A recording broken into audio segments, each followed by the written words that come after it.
En el principio creó Dios los cielos y la tierra estaba desordenada y vacía, y el Espíritu de Dios se movía sobre la faz de las aguas.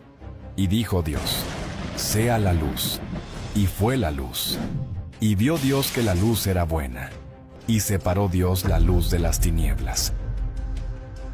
El libro de Génesis es, sin duda, el más fascinante de toda la Biblia. En sus páginas se encuentran ocultos los misterios más profundos del mundo antiguo, los ecos de la perfección que alguna vez gobernó el mundo antes de la caída del hombre. Pero Génesis es mucho más que el relato de nuestros orígenes.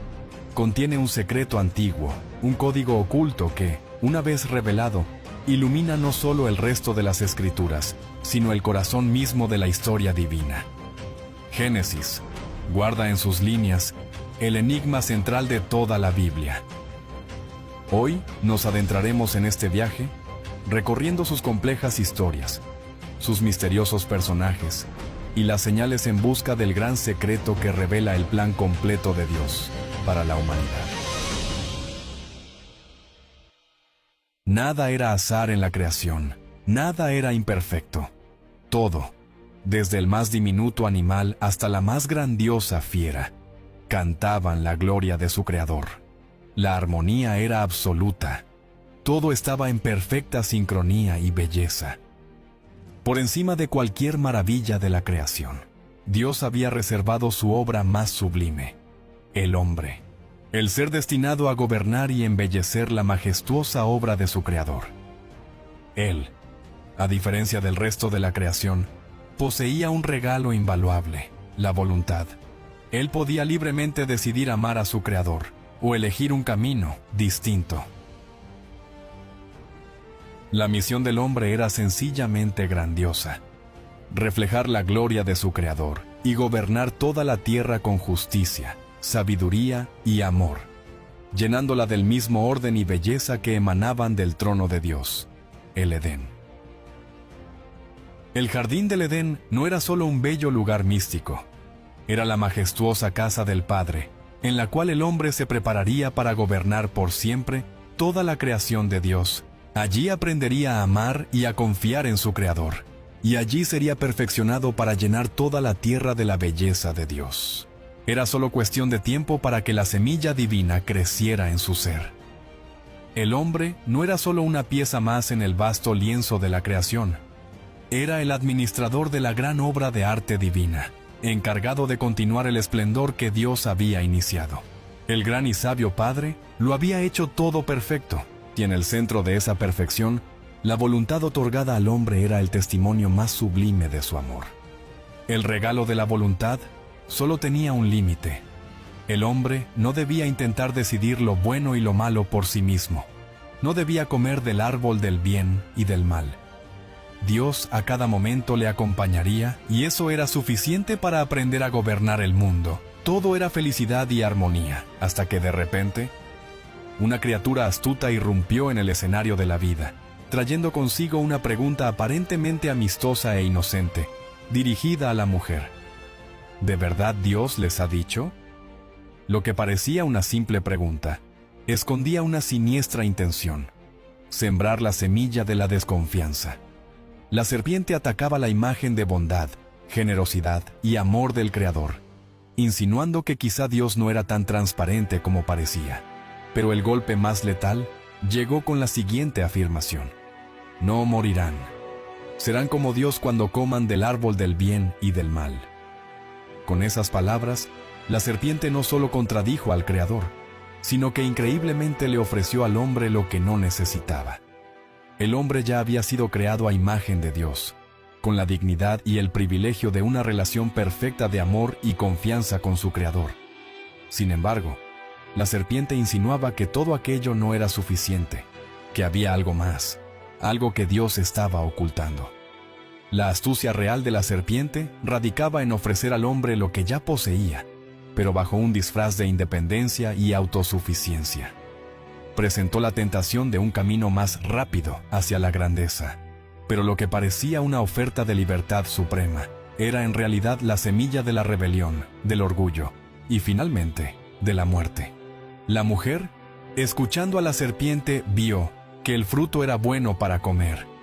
Vio con sus ojos que podía alcanzar la sabiduría, sin comprender que, al hacerlo, estaba tomando exactamente el camino opuesto: alejarse de la fuente de toda sabiduría, Dios, el omnisciente Creador.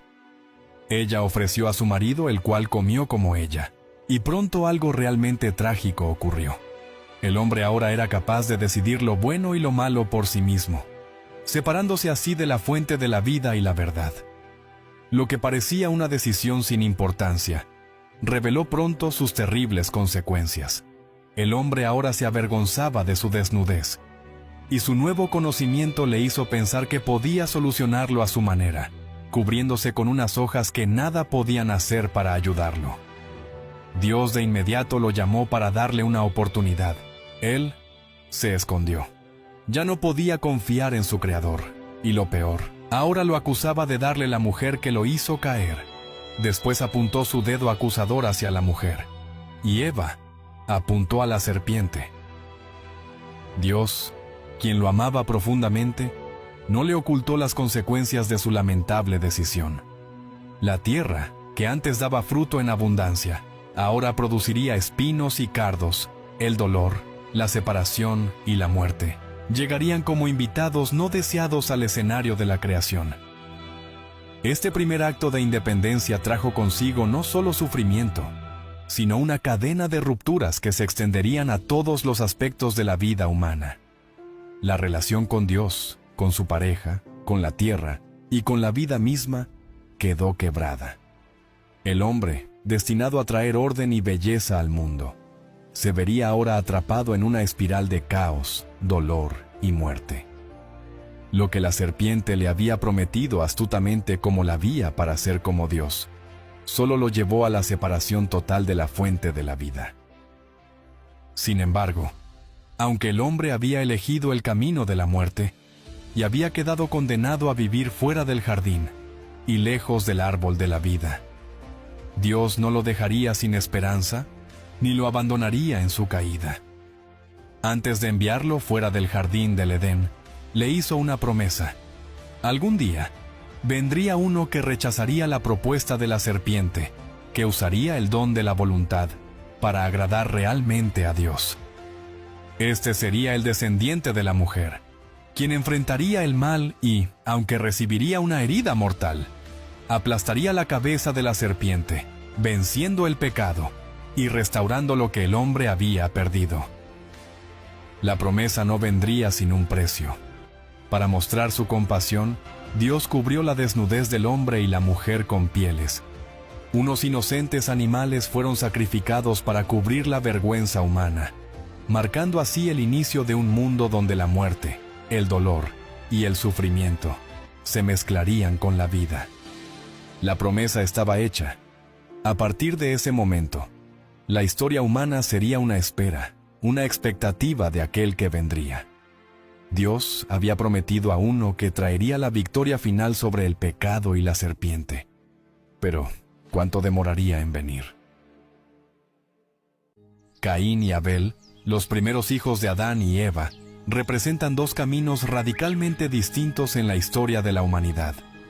Desde su nacimiento, las expectativas eran altas. Eva, tras el nacimiento de Caín, declaró: «He adquirido varón de parte de Jehová», una afirmación llena de esperanza, mostrando que deseaba al descendiente prometido, el que aplastaría la cabeza de la serpiente y restauraría la relación rota entre Dios y la humanidad. A medida que los hermanos crecían, sus caminos tomaban rutas muy distintas. Abel, siendo pastor de ovejas, ofrecía sacrificios a Dios que fueron aceptados con agrado. Sus sacrificios reflejaban algo más profundo que el simple acto de ofrecer un animal. Señalaban su reconocimiento de pecado y la necesidad de perdón.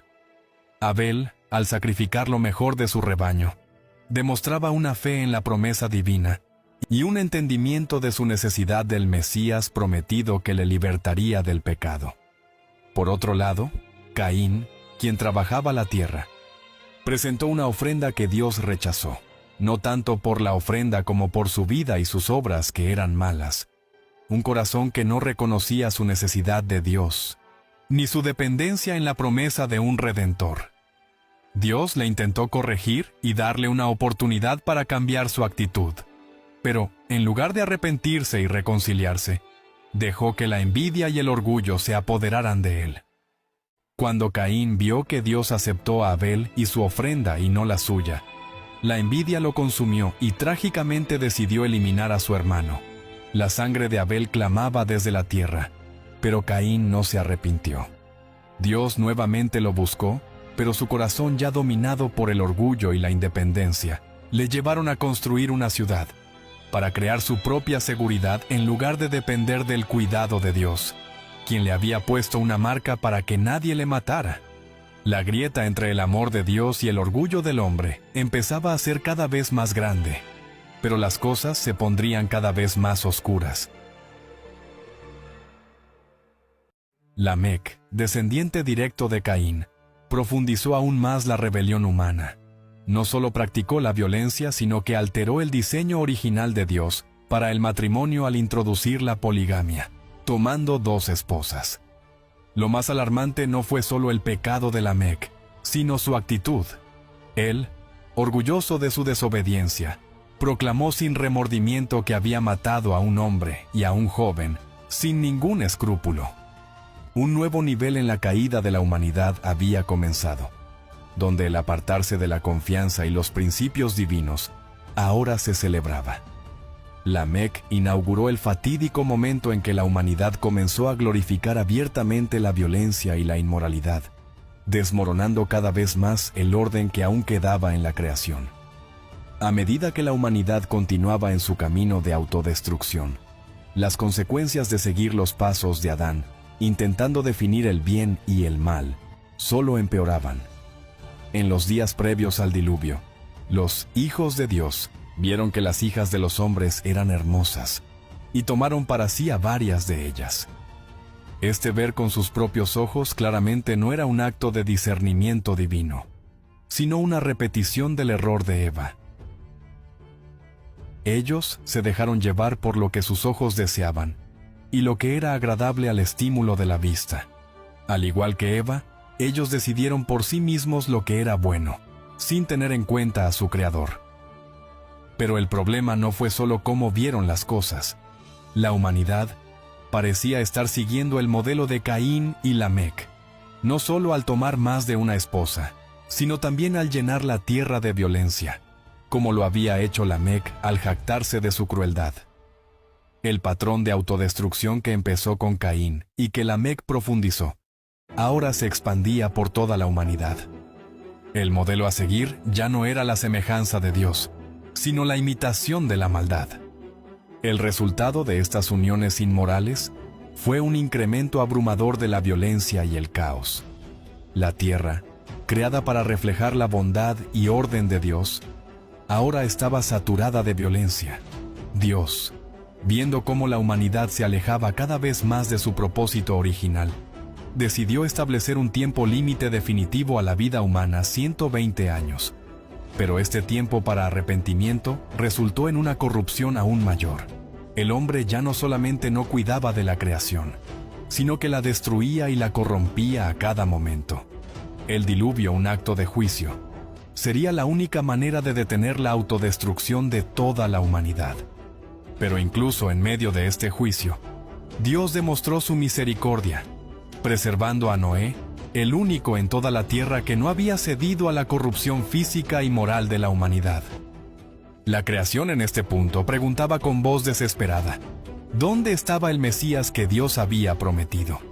Noé, el hombre que halló gracia ante los ojos de Dios, parecía ser el candidato ideal para la restauración de la humanidad. Su padre, Lamec, de hecho, proclamó al nacer que Noé traería descanso a la tierra que Dios había maldecido. Tras el diluvio, la purificación de la tierra, Noé emergió como el nuevo comienzo de la humanidad, marcando lo que parecía ser una esperanza renovada para el futuro. Una nueva bendición de Dios. Fructifíquense, multiplíquense y llenen la tierra. Marcaba el esperanzador futuro de la nueva humanidad. Pero tal como ocurrió en el jardín del Edén, la historia tomó un giro inesperado en un escenario donde el pecado nunca debía haber vuelto. Un fruto, un jardín, un hombre desnudo y avergonzado y nuevamente una maldición. Después del diluvio, Noé plantó un viñedo y al beber del fruto de su viñedo, se embriagó y terminó desnudo y avergonzado por su hijo Cam. El resultado, nuevamente una fractura familiar, igual que en Edén. Una maldición fue pronunciada sobre la descendencia de su hijo, quien le había deshonrado por su embriaguez. Tal parece que incluso bajo un nuevo comienzo, la humanidad era incapaz de resistir la engañosa propuesta del Edén. La raza humana seguía atrapada en su incapacidad de seguir el perfecto plan de Dios. Ahora Noé, el hombre justo que fue preservado por Dios, tristemente cayó en el mismo acto de debilidad y fracaso que había afectado a Adán. ¿Qué futuro le esperaba a la humanidad, si ni siquiera en un lugar limpio y renovado se podía seguir fielmente el plan divino de la creación? Nuevamente, lo peor se veía venir. Efectivamente, después del diluvio, los descendientes de Noé se multiplicaron, pero en lugar de esparcirse como Dios les había mandado, se unieron en un acto de abierta rebelión.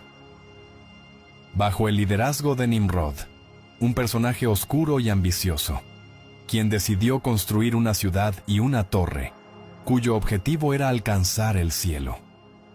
Este proyecto no era solo una oscura obra de ingeniería, sino un símbolo de la arrogancia y la independencia humana.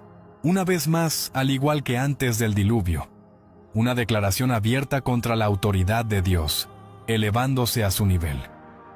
Este intento de autoexaltación apunta claramente a la propuesta original de la serpiente en el jardín del Edén: ser como Dios, pero sin depender de Él. La imperiosa edificación amenazaba con tomar el control y esclavizar a toda la humanidad, bajo un sistema opresivo, de no haber sido nuevamente por la milagrosa intervención divina. Pero esta vez, Dios no respondió con el juicio merecido. Él simplemente frenó la edificación confundiéndolos, para que ninguno entendiera a su compañero. La historia de la corrupción global se estaba repitiendo, y no parecía haber una luz al final del túnel para la humanidad. El problema no era el pecado solamente, sino el hecho de que la serpiente tarde o temprano los dominaba a todos con la misma propuesta de Edén: el orgullo y la independencia. ¿Dónde estaba el Redentor que Dios había prometido? La humanidad lo necesitaba de manera urgente, pero en medio de esta oscuridad, y aunque el tiempo no había llegado, Dios, en su soberana gracia, decidió que el pecado no destruiría su plan, y en lugar de juzgar severamente a la humanidad, dio un giro radical y profundo en su historia redentora, llamando a una pareja, débil y anciana, a separarse del caos de Babilonia, como lo hizo con la luz en el principio, cuando la separó de las tinieblas. Abraham y Sarai, pecadores, incapaces de tener hijos, estériles y frágiles, fueron elegidos no por su fuerza ni por su sabiduría o por su riqueza, sino porque Dios deseaba mostrar que su promesa se cumpliría aún en medio de la más grande debilidad humana. La promesa a los ancianos era gigante. Ellos no solo heredarían una tierra, sino la esperanza de que el Redentor vendría de su descendencia y restauraría a toda la humanidad. Dios sabía que ellos no eran perfectos, que su debilidad física y espiritual estaba presente, pero si lograban confiar en Él en medio de su imperfección, la promesa quedaría sellada para siempre. A lo largo de su vida, Abraham fue probado de varias maneras y falló en varias pruebas de fe. En Egipto, temió por su vida y mintió, presentando a su esposa Sara como su hermana.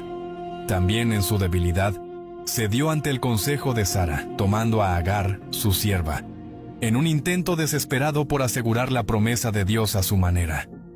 En esos oscuros momentos, Abraham se apartaba de la confianza plena en Dios, intentando tomar el control del bien y del mal en sus manos, repitiendo el error del Edén. Pero la fidelidad de Dios es mayor que cualquier pecado o desacierto humano.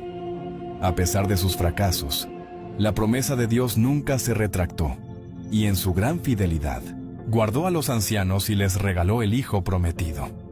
Abraham tuvo que enfrentar casi al final de sus días la prueba más difícil y definitiva de su fe.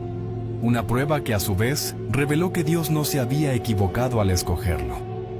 El anciano, en un profundo acto de fe y renuncia, obedeció el llamado a ofrecer a su propio hijo, el único heredero de la promesa, en un altar.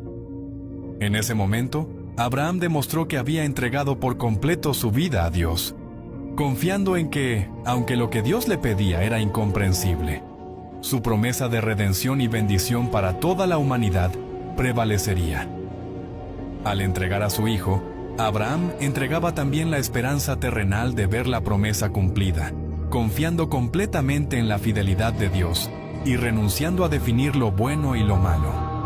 Abraham había logrado comprender que aunque su hijo muriera, el poder de Dios podía levantarle de los muertos.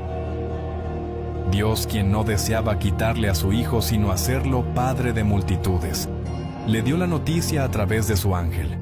Había pasado la prueba, un carnero tomaría el lugar de Isaac, y la promesa quedaba ratificada. De su descendencia vendría el libertador, y la esperanza para toda la tierra, no por la justicia de Abraham, sino porque Dios es fiel a sus promesas. Abraham murió esperando el cumplimiento de la promesa, dejando a su hijo Isaac la promesa del Redentor y de la tierra prometida. Pero el patrón del error del Edén no tardaría otra vez en aparecer. Desde antes de nacer, Jacob, hijo de Isaac, estaba destinado a heredar la promesa divina. Estando en el vientre, Dios le reveló a su madre Rebeca que él sería mayor que su hermano, aunque este último nació primero. Pero Jacob tampoco escaparía a la propuesta engañosa del Edén. Su madre, al ver que Isaac pretendía bendecir a Esaú y no a Jacob, decidió comer del árbol del bien y del mal, y tomar el control de la situación en sus manos. Así Jacob, incitado por su madre, engañó a su anciano y ciego padre, Isaac, haciéndole creer que era Esaú su hermano, para que su padre le diera la bendición. Esaú, al enterarse del fraude, estalló en enojo, y Jacob, temeroso de la ira de su hermano, se vio obligado a salir de su casa a una tierra desconocida, donde su vida se terminaría de complicar. Sin embargo, durante su huida, en medio de la noche, Dios le regaló un sueño, uno de los sueños más enigmáticos de toda la Biblia, una escalera que conectaba el cielo con la tierra, y ángeles de Dios subiendo y bajando por ella. En la cima de la escalera, Dios reafirmaba su promesa a Jacob. A pesar de su terrible fallo, Dios seguiría adelante con su plan de redención para la humanidad, prometiendo protegerle a pesar de lo que ocurriera. Él sería el nuevo heredero de la promesa de Abraham e Isaac. La escalera era un símbolo poderoso de la fidelidad de Dios hacia su plan, y de cómo seguía trabajando en medio de toda esta cadena de fallas humanas. Un símbolo tan poderoso que Jesús más tarde usaría esta imagen para referirse a sí mismo, indicando que Él es el camino por el cual los cielos y la tierra, separados por el pecado del hombre, se unirían otra vez. Aunque Jacob no entendió completamente lo que esta escalera significaba, Dios sí lo sabía, y cumplió fielmente su promesa, y a pesar de todos sus errores, no lo abandonó, ni un solo instante. Sin embargo, el engaño de Jacob no solo fracturó su relación con su hermano Esaú, sino que también lo llevó a una vida donde cosechó, no una sino varias veces, lo que él mismo había sembrado, el engaño. En tierra de Harán, donde había huido, fue engañado muchas veces por su tío Labán, y en lugar de tener una familia unida, terminó con 4 esposas, dando preferencia a su segunda mujer Raquel, su amada, y despreciando a Lea, con quien se había casado primero, lo que trajo aún más rivalidades y tensiones en su hogar.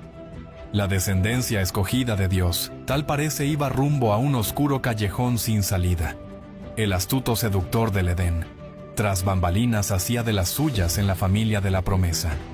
Pero este es el momento donde la historia toma el último y más sorprendente giro en todo el libro de Génesis, donde el misterio del Mesías destellaría sus primeras luces. Después de volver a su tierra, Jacob había sumado un error más a su lista de equivocaciones. Decidió que José, el hijo de su amada Raquel, sería su hijo favorito, desencadenando así uno de los momentos más trágicos y dramáticos de la Biblia. Sus 10 hermanos, al ver que su padre lo prefería más que a ellos, decidieron, al igual que Caín, desaparecerlo de la tierra prometida, enviándolo como esclavo a Egipto, y engañar a su desdichado y anciano padre, haciéndole creer que su amado hijo había muerto a manos de un animal salvaje. Tal parece que Jacob no dejaría de recoger nunca lo que una vez había sembrado. El resultado: una familia completamente fracturada, 10 hijos traidores, un hijo esclavo en Egipto, y un anciano incapaz de confiar completamente en Dios. El panorama era totalmente desalentador para la familia escogida. José, esclavo, lejos de su hogar y traicionado por su propia familia, enfrentaba el que es probablemente uno de los peores escenarios para un hombre. Pero, en medio de esta terrible tragedia para José y la familia de la promesa, una luz de esperanza apareció en el horizonte.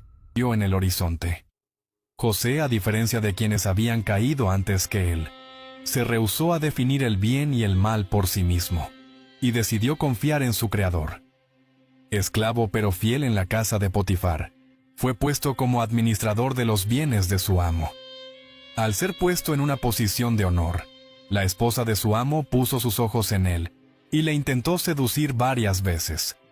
Pero José, a diferencia de Adán, de Caín, de Jacob, y de todos los que habían caído antes que él, decidió no mirar esta situación desde lo que era bueno o placentero, sino desde la perspectiva de su comunión divina, y preguntó a la mujer, quien sin saberlo, actuaba como mensajera del tentador del Edén: ¿cómo pecaría contra Dios?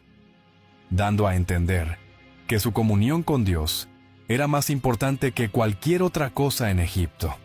Esta es la primera vez en el relato de Génesis que alguien rechazaba francamente una propuesta tan pecaminosa y decidía poner la relación con su Creador en primer lugar.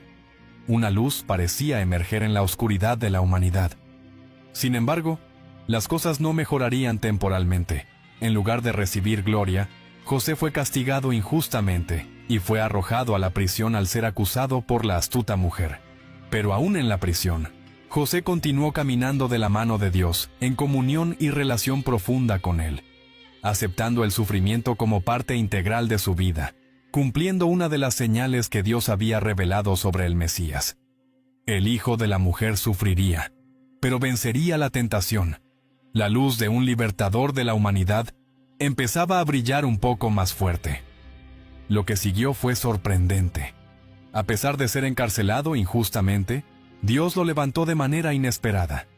Primero, José halló favor en la prisión, pero pronto fue exaltado al puesto más alto, gobernador de todo Egipto. En este punto, el eco de Génesis 1:26 se hacía evidente.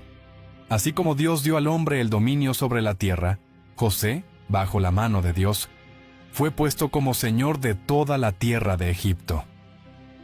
Uno de los descendientes de Adán y Abraham al fin había comprendido y podía confiar en que solo Dios podía definir lo bueno y lo malo para su vida, y le podía dar el dominio de la tierra.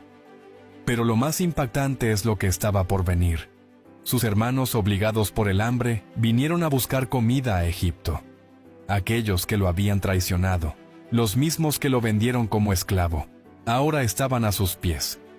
José tenía el poder para vengarse, pero en lugar de pagarles con maldad, les pagó con bien, perdonándoles su gran ofensa y dándoles un lugar de honor en Egipto, al igual que a su padre, quien revivió al verlo de nuevo. Al hacerlo, José demostró que realmente amaba y entendía el carácter de Dios, quien había transformado el terrible mal que le hicieron sus hermanos en bien. Él rechazó definir el bien y el mal. Él pudo rechazar la propuesta de la serpiente, otra de las señales del Mesías. La promesa hecha a Abraham parecía cumplirse parcialmente en José. A través de él, todas las familias de la tierra fueron bendecidas al salvarlas de morir de hambre. Nuevamente otro de los indicios del Salvador de la humanidad. Sin embargo, José, al igual que Adán, también murió y no se levantó más para salvarlos a todos de la muerte. Él también necesitaba a alguien que lo levantara de la tumba, el Mesías que derrotaría no solo a la serpiente, sino a la misma muerte. José no era el Mesías prometido, y la humanidad seguiría esperando. Así concluye el libro de Génesis, pero no sin dejarnos una clara dirección. Dios seguía trabajando, y su plan en traer el libertador empezaba a cobrar fuerza.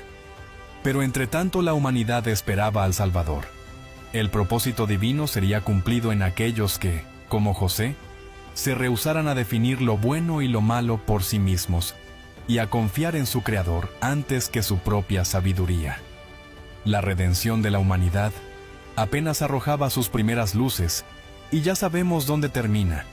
En Cristo Jesús, el verdadero Mesías prometido, el Cordero que vendría a aceptar el sufrimiento y a derrotar a la serpiente. Pero este viaje apenas comienza. Espera próximamente nuestro estudio de Éxodo, la maravillosa continuación del misterio del Mesías.